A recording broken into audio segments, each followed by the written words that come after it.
father caught sight of him and was filled with compassion. He ran to his son, embraced him, and kissed him. His son said to him, Father, I have sinned against heaven and against you. I no longer deserve to be called your son. But his father ordered his servants, quickly, bring the finest robe and put it on him. Put a ring on his finger and sandals on his feet. Take the fattened calf and slaughter it. Then let us celebrate with a feast, because this son of mine was dead and has come to life again. He was lost and has been found. Then the celebration began. Now the oldest son had been out in the field, and on his way back, as he neared the house, he heard the sound of music and dancing. He called one of the servants and asked him what this might mean. The servant said to him, Your brother has returned, and your father has slaughtered the fattened calf, because he has him back safe and sound. He became angry, and when he refused to enter the house, his father came out and pleaded with him. He said to his father in reply, Look, all these years I serve you, and at once did I disobey your orders. Yet you never gave me even a young goat to feast on with my friends. But when your son returns, who swallowed up your property with prostitutes, for him slaughtered the fattened calf. He said to him, My son, you are here with me always. Everything I have is yours. But now we must celebrate and rejoice, because your brother was dead and has come to life again. He was lost and has been found.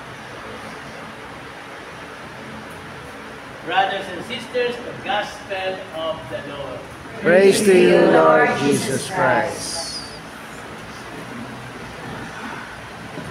Do you believe in that? What do you believe in? And as I told the last statement, the Gospel of the Lord. Praise to you, Lord Jesus Christ. Are you sincere? Yes. The Gospel means the good news. The good news is Jesus Christ. Why is Jesus Christ the good news? Based on we have heard today, Saturday of the second week of Lent. What is the news? The news is always God loves us so much.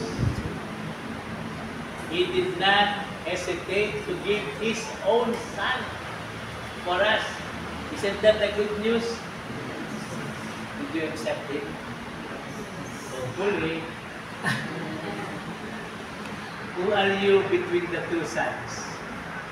The younger son said, Father, you might as well be dead. I want half of your wealth to go away from you. I declare independence from you. And so, when he was not with his father, what did he do? He spent, he squandered what his father owned and worked for. And it is for him. The father did not stay with everything because it was meant for him. Because the father loved him. So he squandered not just the wealth of the father, his goodness. He threw away the goodness of his father, living in sin. Until finally, what happens when we live in sin? We think we have every joy that this earth can offer. At the end, it's nothing. And he has to take care of the swine. Do you imagine what kind of work that is for the Jew? The swine is a very dirty animal. Also for you and me, we clean it so that we can eat like some. But the swine is really dirty. And for the Jews, and like us, they don't eat Because they're dirty. They make you also dirty. Sometimes you are also dirty, that's why you have heart attack. Because you get germs and sickness coming from the fat of the swine. That is what happens to us. We got death. We got punishment when we don't recognize and sacrifice the love of the Father. Are you that one? Or are you the other son? The other son was always with the Father. He obeyed whatever the Father wished. He owned everything the Father had. But he said when the younger brother came, and the Father opened the house to him, opened his heart to him, he protested, that son of yours. And he said, that son of yours, the son of his father, when he made that son of yours, he declared himself like the younger son, no longer the son of the Father. Because of anger, because of jealousy. Because when he came, this son of yours who spent all his life and all your resources in sin, you welcomed him. You had the fattened cow killed to be for the celebration. You celebrated this guy who had been unfaithful to you. The second, the elder son thought that he was always faithful to the father, not as father. He was afraid of him. He was afraid that he would not get his inheritance. He was also waiting for him to die so that they can take over. What is lacking? Love. He did not treat him as his father, just like the wayward son. Both of them are sinners. We are like that, huh? Even if we are always in church, we judge others, that son of yours, as if they are different people. You forget their brothers and sisters. Isn't that what we are? We think others are sinners. We are not because we go to Mass often. But then something lacking. What is lacking? Love, gratitude for the Father. Even the young son, the younger son, said, I will go back to my father's house because even there, the servants eat better than what I am doing, what I am eating now. So it was an imperfect contrition. He did not love his father. The son, the elder son, also did not love his father. He just obeyed because he had to. Are we like that? We obey because we have to. Is our love for God real? Or is it out of convenience? Or we might as well not love him at all, just like the younger son. God has to be loved truly by us, human beings. And you and I cannot do it. We are always unfaithful. We are always ungrateful. We don't recognize that we came from Him whom we should return to. That's why, one thing is true, and that is the real message of the gospel today and also the first reading. God so loved the world. He loved you and me.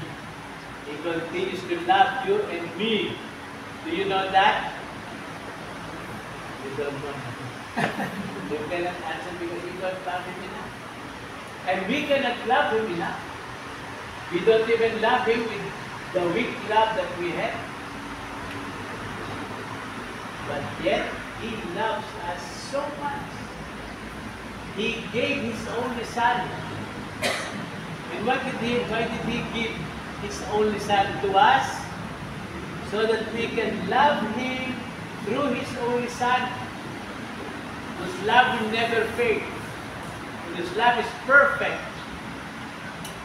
So even if you have sinned so much, when you come back, the Father is there ready to accept you, embrace you. You are not worth embracing, are you? But He embraced you because Christ is in you. Because Christ took you into Himself. He suffered and died for you. So He makes you what Christ is. He's so wounded because we are sinners. But He will rise again. He will glorify us because we are loved. Because we are one with Christ. So both the sinner who did not love God and wish God dead can come back. Why? Because of the only Son whom God has sent us, so that He will be the one to plead for us, no matter how great our sins are. And sometimes what is more unpardonable is when we think we are already with God, and the others are not. And yet we are with God. We enjoy everything He gives, He has, but we don't love Him. You know, we are condemned not because we have sinned so much. We have sinned so much because we fail to love God. We are cured only if we love Him. Nothing else is important. So, both the one who went away, distant from the Father, and the one who remained, but both of them are without love, without recognition of the fatherhood, the loving fatherhood of God. They can be forgiven. Why? Because Christ, the Son of God, who will always be faithful to God, who will love God infinitely, came to our side. Both in the side of the worst sinner and the side of those who pretend to be holy, but are not. What makes us holy is Jesus. What makes us holy is loving God with His love. Our love is so imperfect. That is what we must realize in everything that we do. Our whole Christian life with Christ, or Lent, or Advent, as we look forward, Lent, we look forward to the mystery of God saving us in spite of ourselves, always in Christ. Advent is looking forward to the great miracle of God becoming one with us in our humanity. God with us. And God saved us through the passion, death, and resurrection of Christ. Do you know that that is the name of Jesus? And when you say Jesus, you affirm those two important mysteries, which is really wild. God with us. Say that please. God with us. Say that in one word. Jesus. Emmanuel. That is a prayer. That is an affirmation. God is always with us. We're not always with Him. We should try to be with Him and to always Christ. Emmanuel. God with us. God saves us. God saves us. Say that in one word. Yeshua. Jesus. Jesus. Jesus is God is my salvation. When you give that in your heart, in your whole being, that God is with us, and that we will be with Him because He saves us, that is our faith. And we are saying the good news. The good news is God loves us. The sign of His great love for us, and our only way of loving God is Emmanuel, Jesus. If we are one with Him, who is God with us, we are one with Him, we are with God. Emmanuel, Jesus. Let us